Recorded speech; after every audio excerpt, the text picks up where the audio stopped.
사람은 누구나 피치 못할 사정이라는 게 있죠.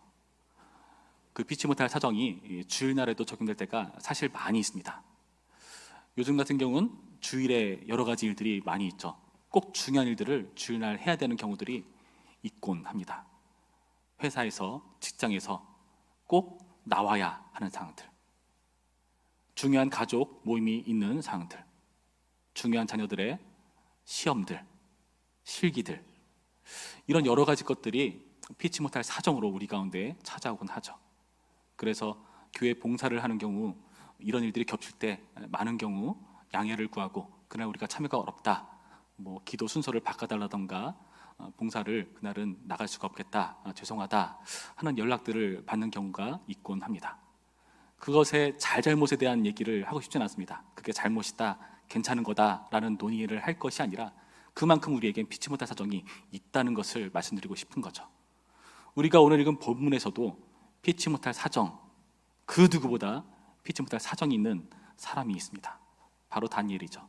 다니엘은 정말 누가 들어도 수긍할 만한, 정말 그 사람은 그렇게 할 만하다 싶을 만한 위험 가운데 있습니다.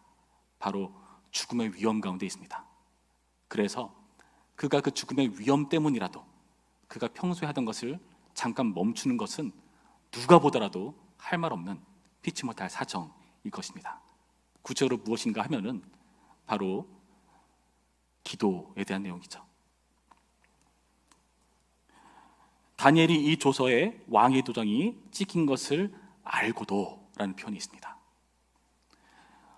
여기 나타난 조서란 어떤 내용입니까? 우리가 전에 살펴보았듯이 국왕과 총리가 야합을 하죠. 그래서 그들이 시기하고 미워하던 다니엘을 위기에 빠뜨릴 궁리를 합니다. 그래서 왕에게 어떤 금령을 세울 것을 제시합니다. 그 금령은 무엇인가 하면 30일 동안 왕 외에 다른 존재에게 기도하지 못하게 합시다. 그래서 기도를 한다면은 그를 사자의 밥이 되게 만듭시다 라는 내용이었습니다. 그래서 메대 바사에 고치지 못하는 법을 세우자라는 뜻으로 그것을 인정하는 의미로 왕의 도장이 찍히죠. 왕이 승인한 겁니다. 이것을 다니엘은 알고 있다라고 표현합니다. 그러면 피치 못할 사정이기 때문에 지혜로운 사람이라면, 똑똑한 사람이라면, 장래를, 대책을 세우는 사람이라면 30일간은 그냥 조용히 있자 할 법도 합니다. 그리고 그것에 대해서 아무도 뭐라고 할 사람이 없을 것입니다. 그런데 다니엘은 어떻게 합니까? 그것을 알고도 그의 기도를 멈출 수가 없었다라고 표현하죠. 목숨을 건 기도일 겁니다. 위험에도 멈추지 않았으니까요. 다니엘은 왜 이렇게 했을까요?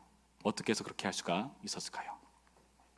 워낙 기도가 중요한 일이니까, 쉬지 말고 기도하라고 말씀하셨으니까 당연히 기도는 계속 해야 되는 것 아닙니까? 목에 칼이 들어와도 하는 것이 기도 아닙니까? 단순히 그렇게 말하기엔 좀 어려워 보입니다. 여러분, 사실 기도라는 것이 쉬지 않고 기도한다는 게 무슨 의미일까요? 저는 이 의미를 사실 잘 모르겠습니다. 쉬지 않고 기도한다는 것, 사람마다 다르게 해석할 수가 있고, 정말 삶의 모든 것을 볼까 기도에만 올인한다, 그런 의미로 받아들일 수도 있겠고, 아니면 생각나는 대로 틈난 대로 기도한다라고 여기는 사람도 있을 것입니다. 그리고 저 같은 경우는 주일학교 때 이렇게 배웠어요. 눈 감고 기도하다가 벌이 쏘더라도 눈 뜨지 말고 기도해야 된다. 근데 사실 그 어린 나이에 기도하면 보통 이런 얘기 선생님들한테 많이 하죠. 선생님, 제 눈 떴어요. 그게 뭔 말이죠? 자기도 눈 떴다는 얘기 아닙니까? 저도 사역을 하면서 기도를 할 때 온전히 기도에 집중하지 못할 때가 많습니다. 왜일까요? 기도하는 그 중요한 시기, 그 때를 위해서 봉사를 해야 되거든요. 기도자가 잘 왔는가, 반주를 하다가도 목사님이 기도를 끊고 다음 기도 제목을 내놓고 싶어 하신가, 눈치를 살펴야 되고, 방송식 음악은 제대로 나오고 있나 등등 여러 가지 것들을 신경 써야 됩니다. 어떨 때는 기도가 안 될 때가 있어요. 그리고 벌에 쏘여도 눈 뜨지 말아야 되는데 전 누가 건드리면 눈 뜹니다. 무슨 일 때문에 나를 찾나 보다. 완전히 교육자 마인드죠. 여러분, 이런 거는 어떨까요? 여러분, 위험해도 기도를 멈추지 않는 것, 사실 우리는 누가 건드리기만 해도 눈을 뜨는 그런 사람들 아닙니까? 워낙 기도가 중요하니까 다니엘은 이런 기도를 계속해서 할 수 있었다라고 말하기엔 글쎄요, 우리의 기질을 생각해 보면은 너무나 어려운 일처럼 보입니다. 다니엘은 또 어떻게 기도하죠? 전에 하던 대로 하루 3번씩 무릎을 꿇고 기도하며 라고 되어 있죠. 전에 하던 대로 기도했다고 표현합니다. 그럼 다니엘에겐 기도가 정말 습관화돼 가지고 정말 열심히 훈련되고 단련된 기도의 내공 때문에 쉬지 않고 기도할 수 있었구나, 맞는 말이긴 할 겁니다. 그런데요, 아무리 습관화되고 몸에 밴 태도랄지라도 목숨이 달린 위기의 상황이라면 30일 정도 쉴 법도 하지 않습니까? 여러분, 저는요, 아내와 결혼하고 꽤 오랜 시간 가정 예배를 드려왔습니다. 이게 영원히 지속될 줄 알았습니다. 그런데요, 그 예배를 그쳐야 되는 상황이 나타났어요. 아들이 태어났거든요. 길러보니까 만만치가 않더라고요. 기저귀 한번 갈 때만 해도 한쪽 발려면 한쪽 발 빼고, 한쪽 팔려면 한쪽 팔 빼고, 얼마나 힘이 드는지. 어떨 때는 얘가 사탄 같아요. 예배 드릴 때 맞춰가지고 울거나, 예배를 방해하면 사탄 같은데 얘가 그 사탄이 아닐까 싶은 그런 생각들. 감사하게도 다행히 요즘 다시 시작했습니다. 여러분, 여기 나타난 이 습관이라는 것이 어떻게 여러분 여겨지십니까? 사실 우리는요, 습관되지 않았기 때문에 평소대로 기도하기를 좀 어려워하죠. 다니엘은 습관화가 됐기 때문에 이렇게 기도한 걸 수도 있습니다. 여러분, 우리는 좀 다니엘과 다릅니다. 우리는 어떻죠? 우리는 다니엘과 정반대죠. 우리는 평소에 이렇게 기도를 잘 못하기 때문에 우리가 좋아하는 건 뭡니까? 특별 새벽기도, 특별 집회. 그게 나쁘다는 걸 말하는 게 아니라 그렇게라도 해서 우리 평소에 못하던 것을 그런 식으로라도 많이 하고 싶어하는 우리의 기질들. 그런 우리의 모습에서 다니엘을 본다면 와, 정말 대단한 습관이다, 정말 부럽다, 이렇게 하고 끝나버릴 만한 일인가? 다니엘은 습관이기 때문에 이 기도를 포기하지 않았던 걸까요? 습관은요, 목숨의 위기 앞에서도 잠깐 멈출 수 있는 겁니다. 30일 정도면 타협할 수가 있는 부분입니다. 하루에 3번 기도했으니까 이건 대단한 그의 기도 습관이다, 그렇게 볼 수도 있지만 당시 그 지역 사람들은 누구나 다 하루에 3번, 5번 기도했습니다. 심지어 이방신을 섬기는 사람들조차 말이죠. 유대인들은 지금도 3번씩 기도하죠. 그게 이때 다니엘로부터 비롯된 건지 그 전부터 했던 건지 그 이후인지는 잘 모르겠으나, 아니면 다른 이방신들도 저렇게 3번 기도하는데 5번 기도하는데 나도 그 정도 해줘야지, 그래서 이렇게 하는 건지는 잘 모르겠습니다. 그러나 중요한 건 뭐다? 다니엘의 기도가 그 나라의 위기를 벗어나기 위한 특별한 기도가 아니라는 겁니다. 평소에 하던 대로 그것을 멈추지 않고 기도가 있다는 것을 여러분 주목해 보시라는 의미죠. 왜 기도를 멈추지 않았을까요? 믿음의 사람이니까? 여러분, 그렇게 치부하고 넘어가 버리면 우리에게 아무런 유익이 없습니다. 다니엘은 그렇게 하는데 나는 못하니까 그렇게 끝나버려요. 아무런 유익이 없다는 거죠. 여러분, 다니엘이 이렇게 기도한 것, 그 이유를, 그 원인을 우리가 발견하기 위해서 여기 나타난 기도에 조금 독특하게 드러나는 행동이 하나 있는데요, 우리는 오늘 이것을 주목하여 볼 것입니다. 그것은 무엇인가? 자기 집에 돌아가서는 윗방에 올라가 예루살렘으로 향한 창문을 열고 기도했다는 것입니다. 다니엘의 기도는 어디를 향해 있죠? 예루살렘을 향해 있다는 것입니다. 여러분, 이 예루살렘을 향한 기도는 어디서 비롯된 기도일까요? 바로 솔로몬이 성전을 완공하고 그 성전과 관련된 기도를 드리는데요, 그 여러 기도 가운데 한 내용에 관련된 부분입니다. 그 부분을 제가 여러분께 소개해 드립니다. 역대하 6장 36절부터 39절까지의 말씀인데 제가 잘 읽어 드릴 테니까 한번 주목해 보시기 바랍니다.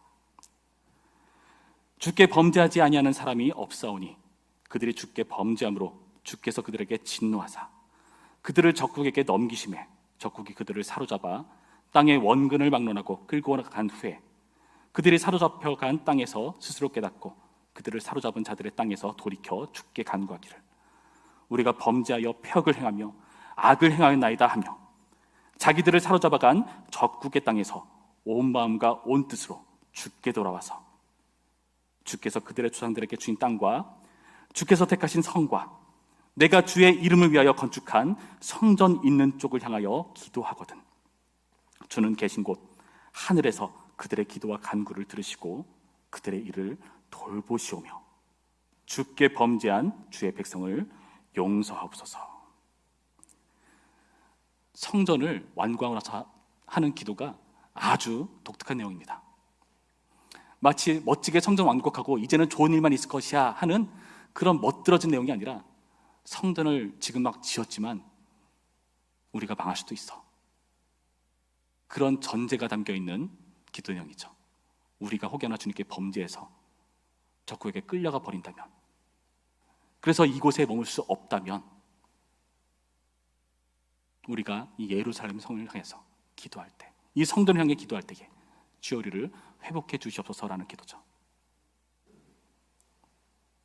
이 솔로몬의 기도에 하나님께서 응답을 하십니다. 역대하 7장 14절에서 16절까지의 말씀이 이렇게 되어 있습니다. 여러분 잘 아시는 말씀일 겁니다. 내 이름으로 일컫는 내 백성이 그들의 악한 길에서 떠나 스스로 낮추고 기도하여 내 얼굴을 찾으면 내가 하늘에서 듣고 그들의 죄를 사하고 그들의 땅을 고칠지라. 이제 이곳에서 하는 기도에 내가 눈을 들고 귀를 기울이니 이는 내가 이미 이 성전을 택하고 거룩하게 하여 내 이름을 여기에 영원히 있게 하였습니다. 내 눈과 내 마음이 항상 여기에 있으리라. 너네가 회개하고 이 성전을 향해 기도하면 내가 들어주겠다.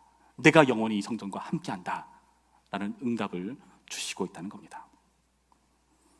대체적으로 성전을 짓고 나서 한 기도 내용을 자세히 살펴보면 대부분 죄를 지었다는 것을 전제합니다. 그 죄에 대한 회개 내용이 담겨있는 경우가 굉장히 많습니다. 회복을 위한 회개의 내용으로 기도했다는 것. 여러분, 예루살렘 성에서, 그 예루살렘 성전에서 벗어나 있다는 것은 무슨 의미입니까? 예루살렘 성전은 하나님께서 함께 거하시겠다고 약속하신 장소죠. 그런데 거기서 벗어나 있다? 하나님과 멀어진 것이고, 하나님과 멀어졌다는 것은 그들 가운데 죄라는 간격이 있다는 것입니다. 예루살렘 성전을 향해 기도한다는 것은 거기에 이를 수 없다는 의미죠. 죄 때문에. 그래서 그 기도의 전제에는 회복을 위한 회개의 내용을 담고 있다는 겁니다.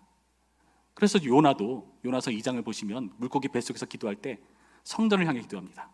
근데 그 내용이 뭐냐? 자기가 회개하는 내용이에요. 나의 구원을 위해, 회복을 위해 회개합니다. 물고기가 토해내죠.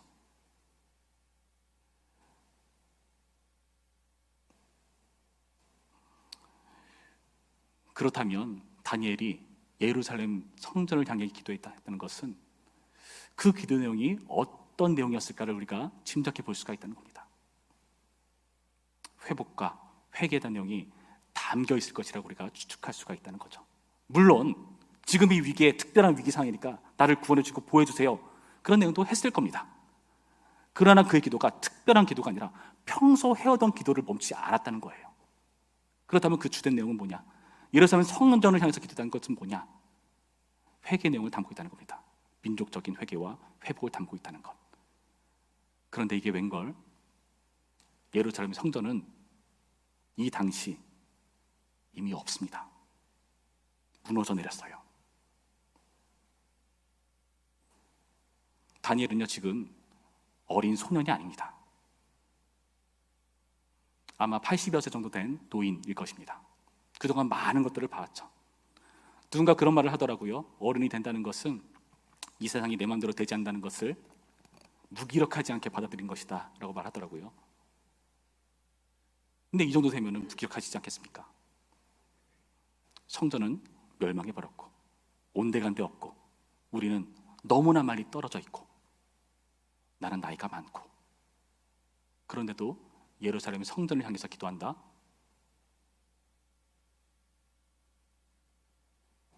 누구라도 기도하기를 포기할 법한 행동인데, 그런데 이렇게 기도하고 있다는 것은 도대체 어떤 의미에서 다니엘이 이렇게 그 성전을 포기하지 않고 붙들고 있는 것인가?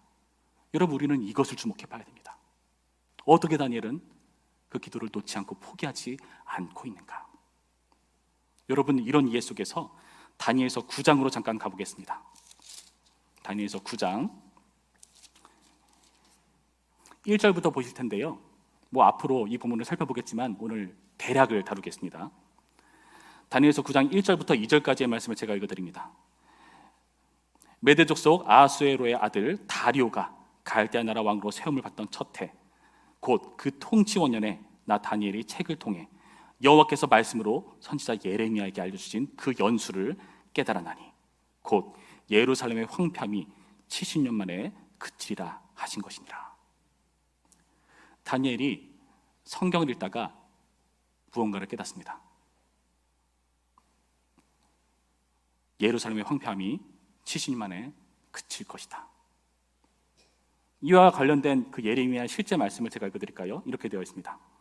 예레미야서 25장 12절부터 13절까지의 말씀인데요, 여호와의 말씀이라 70년이 끝나면 내가 바빌론의 왕과 그의 나라와 갈대아인의 땅을 그 죄악으로 말미암아 벌하여 영원히 폐허가 되게 하되 내가 그 땅을 향하여 선언한 바 곧 예레미야가 모든 민족을 향하여 예언하고 이 책에 기록된 나의 모든 말을 그 땅에 임하게 하리라. 70년이 끝나면 하나님께서 공의를 행하시겠다. 너희들을 앞세던 그 원수, 그리고 나에게 죄를 짓고 범죄한 그 모든 세상을 내가 심판하고 멸하겠다 하시는 약속이 담겨있는 표현인데요, 다니엘이 이것을 본 것입니다. 그리고 나서 다니엘은 어떤 기도를 할까요? 70년만 기다리면 되는 건가? 그런 마음인지 그는 이 솔로몬의 기도를 계속해서 해나갑니다. 3절부터 말씀 다 읽을 수는 없지만 제가 얼핏 읽어드리겠습니다. 3절 말씀, 내가 금식하며 베옷을 입고 죄를 덮어쓰고 주 하나님께 기도하며 간구하기를 결심하고 내 하나님 여호와께 기도하며 자복하여 이르기를 크시고 두려워할 주 하나님, 주를 사랑하고 주의 계명을 지키는 자를 위하여 언약을 지키시고 그에게 인자를 베푸시는 이시여, 우리는 이미 범죄하여 패역하며 행악하며 반역하여 주의 법도와 규례를 떠났사오며 우리가 또 주의 종 선지자들이 주의 이름으로 우리의 왕들과 우리의 고관과 조상들과 온 국민에게 말씀한 것을 듣지 아니었나이다 하면서 계속해서 자신들의 죄악들을, 그 죄악을 하나님께 고백하며 회개하는 기도를 합니다. 언제요? 다리오가 왕이 된 그 해로부터 계속. 그러나니까 가브리엘 천사가 와서 응답을 주죠. 20절부터의 말씀 보면 이렇게 되어 있죠. 9장 20절, 내가 이같이 말하여 기도하며 내 죄와 내 백성 이스라엘의 죄를 자복하고 내 하나님의 거룩한 산을 위하여 내 하나님 여호와 앞에 간구할 때, 곧 내가 기도할 때에 이전에 환상 중에 본 그 사람 가브리엘이 빨리 날아와서 저녁 제사를 드릴 때쯤에 내게 이르더니 내게 가르치며 내게 말하여 이르되 다니엘아, 내가 이제 내게 지혜와 총명을 주려고 왔느니라. 곧 내가 기도를 시작할 즈음에 명령이 내렸으므로 이제 내가 알리러 왔느니라. 너는 크게 은총을 입은 자라. 그런즉 너는 이를 생각하고 그 환상을 깨달을지니라 하면서 너의 기도가 시작되자마자 응답은 시작되었다 하면서 가브리엘이 하나님의 응답을 전해주러 옵니다. 예레미야의 선언대로 이상 가운데 심판이 선언되는 그 놀라운 광경을 보여주고 있습니다.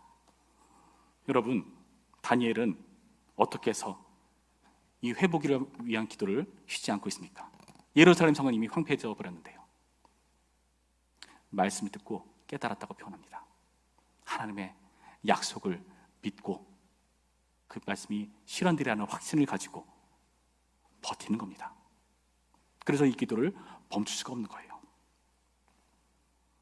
우리가 읽은 오늘 본문에서 10절 말씀의 뒤에 보면은 그 기도할 때 그의 하나님께 감사하였더라 표현하죠.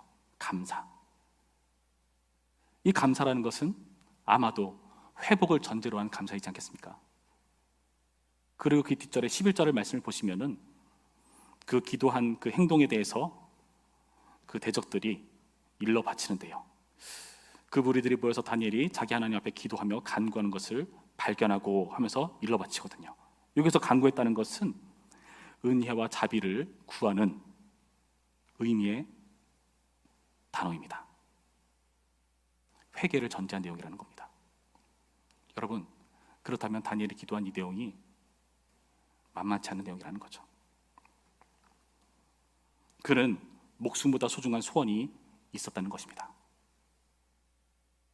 내 목숨을 걸 만큼 소중한 소원.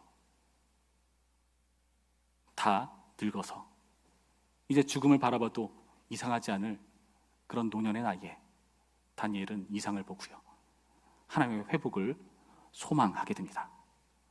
여러분, 보통 아까 제가 어떤 분이 어른이 된다는 것은 이상이 내 뜻대로 안 되는구나 하면서 그것을 그냥 받아들이는 것 차원으로 말씀드렸는데, 지금 이 다니엘은 이상이 내 마음대로 되지 않는구나 라는 걸 확인하는 그 노년이겠지만, 그러나 하나님에 대한 약속을 포기하지 않고 있다는 여러분, 이 사실을 주목해 보시기 바랍니다. 우리에게 해당되는 말이죠. 뭐 저는 아니겠지만 여기 계신 혹시 연로하신 분들 계시다면은 70대 있지 않습니까? 놔버리고 싶을 때 있지 않습니까? 아, 이것들은 이제 아닌가 보다. 예전에 그렇게 큰 부흥이 있었다는데 과연 다시 부흥이 가능이나 할까? 회의적이 되죠. 너무나 많은 것을 봤어요. 안 될 만한 여러 가지 여건들을 이제는 받아들이는 연령층 되었습니다. 수긍이 되고 이해할 만하고 그 기도를 이제 포기해도 된다라고 말씀드리고 싶을 만큼 그런 안타까운 상황들이 우리 가운데 쭉 연속되어 왔습니다. 그런데요, 다니엘은 그 가운데서 목숨보다 중요한 소원이 있다고 말하고 있다는 거죠. 저는 여러분들이 목숨보다 소중한 소원이 있으시기를 바랍니다. 하나님께서도요, 목숨보다 소중한 소원이 있었습니다. 그게 뭘까요? 우리의 회복, 죄인들의 회복. 그래서 그 소원대로 우리를 얻으시려고 예수님을 보내주셨죠. 우리도 그 예수님을 따라서 그 일들을 같이 해나갑니다.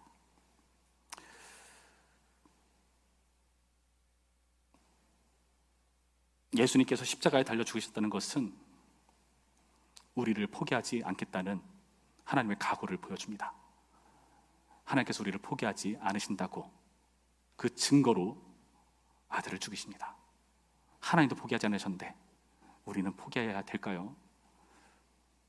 오늘의 말씀을 통해서 우리가 돌아봐야 됩니다. 고린도후서 4장 8절부터 15절까지 말씀에 이런 말씀이 있습니다.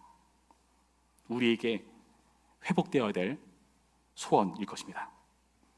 우리가 사방으로 우겨쌈을 당하여도 쌓이지 아니하며 답답한 일을 당하여도 낙심하지 아니하며 박해를 받아도 버림받지 아니하며 거꾸러뜨림을 당하여도 망하지 아니하고 우리가 항상 예수의 죽음을 몸에 짊어짐은 예수의 생명이 또한 우리 몸에 나타나게 하려 함이라.